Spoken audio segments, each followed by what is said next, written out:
Lundi dernier, comme la plupart des Français, j'étais devant mon téléviseur et j'écoutais notre président nous parler de la suite de cette épidémie en France.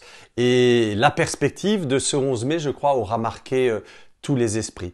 Un 11 mai, une espèce de date d'échéance pour reprendre une activité peut-être un peu plus habituelle pour certaines et certains. L'idée même d'un déconfinement progressif commence à alimenter beaucoup de débats. Je vous mentirais si je disais qu'aujourd'hui, j'ai déjà les réponses à toutes ces questions, notamment celles dont vous me parlez très souvent, celle du port des masques, quel type de masque, et également celle des tests à pratiquer, sur qui, sur quoi, quand, comment. Voilà, des questions sur lesquelles nous travaillons, évidemment, avec les services de l'État, la préfecture et la sous-préfecture, avec toute une série de partenaires sur ces questions. Mais je reviendrai vers vous dès que nous aurons des confirmations ou des éléments tout à fait fiables pour la planification dans le temps. Mais aujourd'hui, à l'issue d'un long week-end pascal, un long week-end ensoleillé également, je voulais à nouveau tirer un grand coup de chapeau à tous les soignants, à toutes celles et tous ceux dans leurs fonctions respectives qui font en sorte que nos malades soient pris en charge de la meilleure façon possible. C'est le cas au centre hospitalier de Agnos, c'est le cas dans les cliniques, c'est le cas dans les EHPAD. C'est aussi le cas pour les malades à domicile et je voudrais vraiment tirer un coup de chapeau à toutes ces femmes et tous ces hommes qui sont à leur chevet, à leur côté.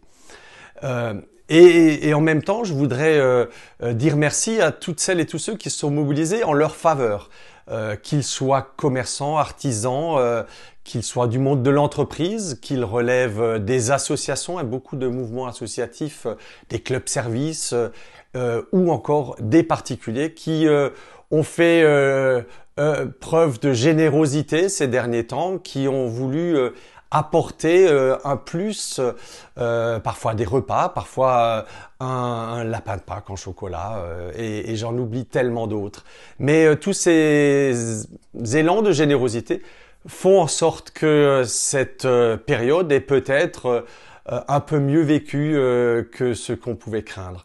Mais peut-être aussi un vœu, c'est qu'à l'issue de cette période de confinement, nous restions sur des initiatives comme celle-ci, que nous puissions continuer à inventer des nouvelles solidarités, des nouvelles générosités. Je crois que c'est aussi comme cela que nos sociétés, que notre ville et ses habitants, nous progressons au-delà d'une épidémie. Voilà, je ne serai pas plus long pour aujourd'hui, mais je vous donne rendez-vous dans quelques temps pour vous apporter des réponses au fur et à mesure où nous les aurons arrêtées. Très bonne journée et surtout n'oubliez pas les gestes barrières. Encore plus aujourd'hui qu'hier, il s'agit de se préserver, il s'agit de protéger les uns les autres et les gestes barrières sont essentiels.